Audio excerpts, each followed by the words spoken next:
He was an inspiration to the rest of the guys on the team. And could this be a first-round playoff preview? Knocks it down. It's a triple. And the Pistons have him down a deuce. Hold on, folks. Irvin Magic Johnson. Barkley for three. Oh, no! Inside he comes. Rivers slams in. Killer crossover. Bird at the buzzer. Oh, my. Here's Isaiah. What a remarkable play by Mullins. Unbelievable. Oh, a spectacular move by Mike. We begin with the action reel and the most improbable of outcomes at Chicago Stadium. The Raging Bulls were coasting to their 9th straight win as they held a 20-point fourth-quarter lead on the Magic. But Orlando's rookies went on a rampage that sent Chicago reeling. Stanley Roberts. Bowie on the run, 3-on-1. Corchiani fakes the pass, takes the shot, and Williams makes it good. Roberts backing in on Williams. Oh, a nice move. This has been an astounding comeback by the Magic. Florida's other franchise, the Miami Heat, weren't as fortunate this week, as their hopes for a postseason appearance seemed to be slipping away. Miami may very well lose some ground in the playoff chase tonight. In New York, their losing streak grew to 5. Oh, my goodness. It was like the sea parted. The surging Knicks are going in the other direction as they crush the Heat for their 3rd straight win. Gerald Wilkins with space. Beautiful return for Oakley. That was a beauty. Knicks by 16.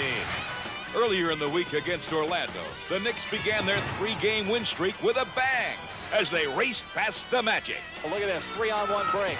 Jackson to Wilkins, tough pass, hangs and hits. And back home in the Garden, the Knicks were still strutting their stuff as they blew past the Milwaukee Bucks. Mason with the steal. Oh, what a play. New York striving towards a divisional title with a total team effort. You know, that's what I like about it right now, is that everybody is stepping up at different times. Two teams that need to step it up for a playoff run are the Indiana Pacers and the Philadelphia 76ers. All week, Indiana kept up their end as they cooled off the Heat and raced past the Lakers and Bucks to put their win streak at 3. Indiana's got the numbers on the break. It is to Chuck Person. Here's Reggie again. Yeah. Indiana's going to win the ball game. Michael Williams to the hoop, and he scores, and it's Pacer victory. Philadelphia's road was a little bumpier as they dropped 2 games, but it still didn't stop them from talking some trash on Sunday against the Pacers. And Charles Barkley backed it up with 37 points. Barkley all the way. But it wasn't enough to throw Indiana off the postseason pace. Person with Dawkins back, gets it up to Williams.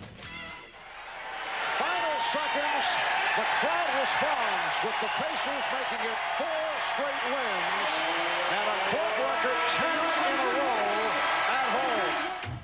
A playoff contender with a win streak of their own are the LA Clippers. Clippers smiling, happy, yeah. Darn right. LA's streak began in Dallas, where they trounced the Mavericks. Fine steal by Norman. I mean, that's really an alert play. The Clippers continued on their game as they posted 2 huge wins against Phoenix and Denver. Ron Harper putting on a show. Doc Rivers goes to work. Spins away from Cage. Oh, big time play by Doc. Clippers with 55% shooting. It's a big time win for them. The bottom line is that we learn from each game. And I think with that in mind and the progress that we make, we're not going to have a problem making the playoffs. Here come the Clippers. Grant, Harper, Manning, slam dunk. Boy, that's pretty. In this week's news, notes, and quotes, our top story is Cleveland's Lenny Wilkens, who became the 5th NBA coach to reach 800 career victories. Starting out as a player coach with Seattle and Portland, he reached the pinnacle by winning an NBA championship with a 78-79 Supersonics. We'd like to congratulate Coach Lenny Wilkens on his 800 coaching victory. Congratulations, Coach Lenny Wilkens. It certainly puts me in some elite company. You know, guys that I respect. Bill Fitch, Red Auerbach, Jack Ramsey, Dick Motta. I mean, these guys have proven that they can coach at any level, so to be in their company makes me feel pretty good. The Lakers suffered another crushing blow. James Worthy will miss the rest of the season after undergoing knee surgery. Meanwhile, the Sonics will be without starting center Benoit Benjamin for 3 to 4 weeks after an injury to his hand. Lately, a player who couldn't be feeling better is a Charlotte Hornet who's on the rise. In his rookie season last year, Kendall Gill had his ups and downs. A scoring star in college, Charlotte made him their new point guard, and Gill had to adjust. Last year I had to play point guard all the time, and it wasn't my natural position, something that I hadn't played all my life. But now I'm in the groove. You know, I can play both positions, but the two-guard position is where I want to be. Watch out. Watch out is right. Because here comes the new and improved Kendall Gill. The Hornets realized what they had and traded away Rex Chapman. They handed Gill the ball and even more. I guess the Hornets were instilling a lot of faith in me, and you know, I'm glad they did it because now I have a lot more security. And with that security, Gill hopes to lead the Charlotte Hornets into contention with the help of teammate Larry Johnson. He and Larry Johnson are the guys we're building this team around, and he wants that responsibility. So he knows that where he wants to go, and he's headed in that right direction. Here's Gill. Ooh, with the left hand. Now, on Inside Look, we examine how diverse defensive styles have helped shape the decade's greatest teams. In the mid-'80s, when Boston and L.A. dominated the league, it was their spectacular offenses that fueled each team. The Celtics embodied the total team concept, as precision passing became their trademark. That's the Boston Celtics. The Lakers' high-octane offense was also a devastating attack. Called Showtime, this explosive offense was in fact their best defense, a trapping style that triggered the transition game. And everybody was like, well, I got to get me a lane. I got to get me a lane, because we knew if you got out there and you filled the lane, Magic would get you the basketball. Cooper to the right, he lobs to Cooper underneath, slam dunk. Great play by Magic. Both men. But in the '89 finals, the Detroit Pistons came of age, and times were about to change. NBA basketball has always been an offensive game. The coaches wanted the offensive players. Everybody always talked offense. When people talk about Detroit, they don't talk about our offense. They talk about our defense. Hey, you're not going to win it offensively. You've got to get to work everybody defensive. That's what I'm looking at. I got to have the defense. What it is, it's a constant selling job. It's a belief by the players that that's the way to win. For Pistons like Dennis Rodman, defending has become a way of life. I like playing defense. I like doing things hard. I like to work. Work, work, work. On the way to 3 straight trips to the finals, the relentless Pistons destroyed the Chicago Bulls. And each time, the NBA champions-to-be learned a bitter but vital lesson. We were beaten by Detroit for a number of years, and we learned a lot from the way they beat us and the style of play that they had. But we've used that to our advantage. It took us a little while, but we definitely used that. In the 1991 Eastern Conference Final, Chicago turned the tables on Detroit as they too displayed a smothering defense that had plenty of bite. Phil's idea was to take advantage of what I call the Dobermans, Michael and Pippen, who just fly around like sleek Dobermans. The Bulls' airtight defense overwhelmed the Lakers in 5 games as they hounded them at every turn, combining a hard-nosed style with pure athleticism. The Bulls proved that they possess the state-of-the-art in defense. George off the steal. Rarely has a defense taken more of an offensive than in a magic moment back in the 1986 playoffs, where the 76ers seemingly had the game and the Bullets in the bag. What a pass! And suddenly the game has opened up, much to the disfavor of the Bullets, who are sinking out of it now, 94-77 with only 3:40 to play. Washington was not about to take this beating lying down. Scoring 15 unanswered points in 3 minutes, they clawed their way back into contention.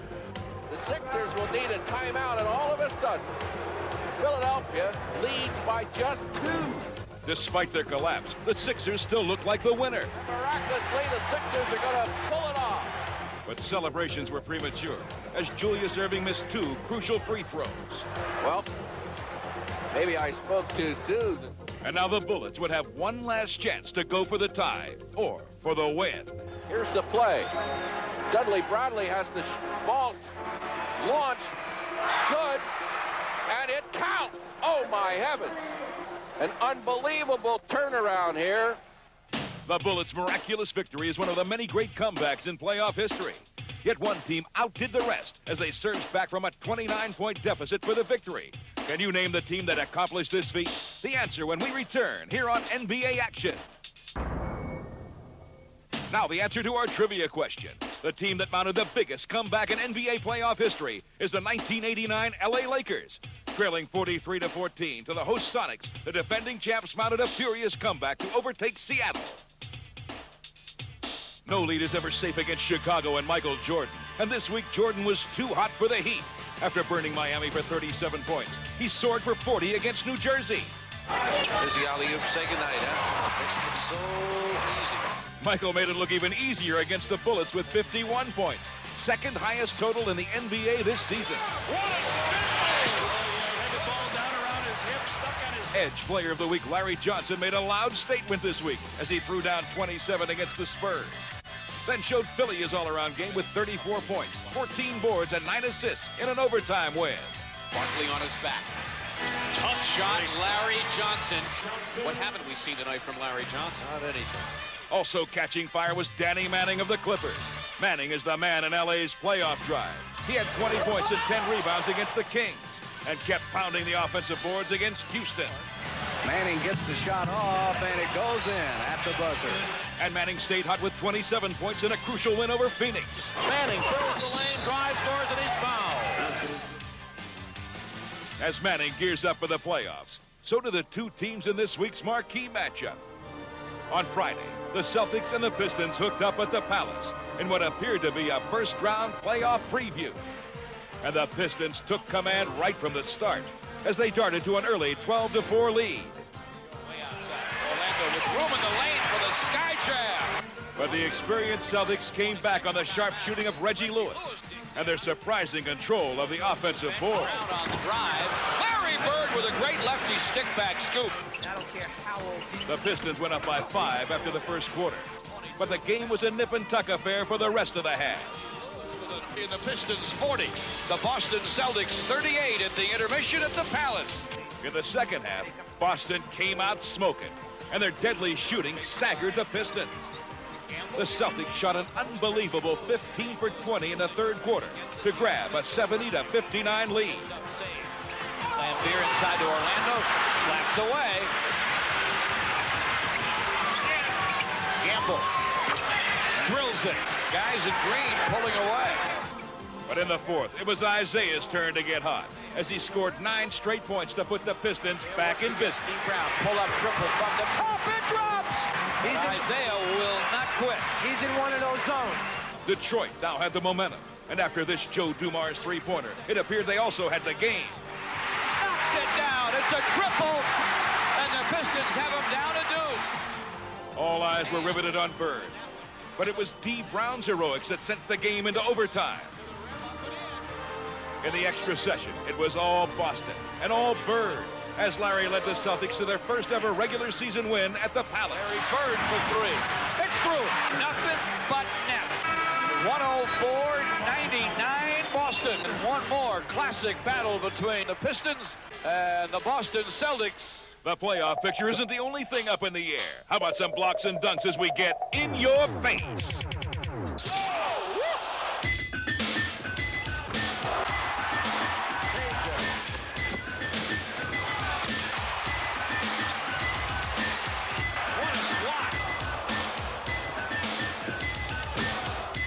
To Barkley for the dunk.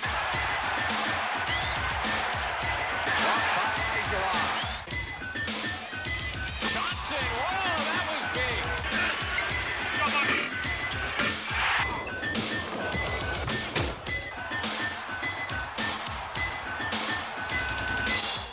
big. This week, a sun on the rise in Phoenix is holding court. Playing in his first All-Star game, Dan Marley. For Dan Marley, a 1992 All-Star selection must have been the sweetest of moments. because it was proof that he had now joined the NBA's elite, something few people would have believed possible just 4 years ago. We are very happy to select Dan Majerle. I cannot help how you feel. All I can tell you is this. You people will be sorry that you ever booed this young man. Yeah, the first reaction in Phoenix was nothing but boos. They didn't really know who I was, being the 14th pick. They needed somebody that they knew, and nobody knew this guy from Central Michigan, so they didn't welcome me with open arms. And so Dan Majerle started alone down the road towards NBA respectability and quickly started making some believers along the way. Here we go, Majerle. Slam dunk over Coop again. Boy, that kid I like. I really like. Majerle would enjoy some early success, but it would take some prompting from his coach, Cotton Fitzsimmons, to mold him into a star. How do you deal with a Dan Majerle? Dan, just go out there and do it. He'll make the steal. Kevin Johnson, no look pass to Majerle, goes in for Thunder Dan. Bang, slam. He's just everywhere. All the loose balls. He's putting his body on people. He's on the glass. Majerle takes it away from him with another 3-on-2. Bounce pass to Chambers. He's off the board, finally. And so it seemed that Dan Majerle had arrived in Phoenix as the Suns' jack of all trades. But soon another obstacle arose in his path, a spinal cyst that threatened to cut short his career.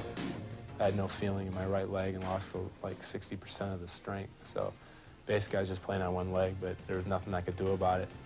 By the start of this season, Dan had come back strong. Oh, Thunder Dan! With his ability, versatility, and all-out hustle, Majerle's elevated the role of the sixth man to become one of the league's super subs.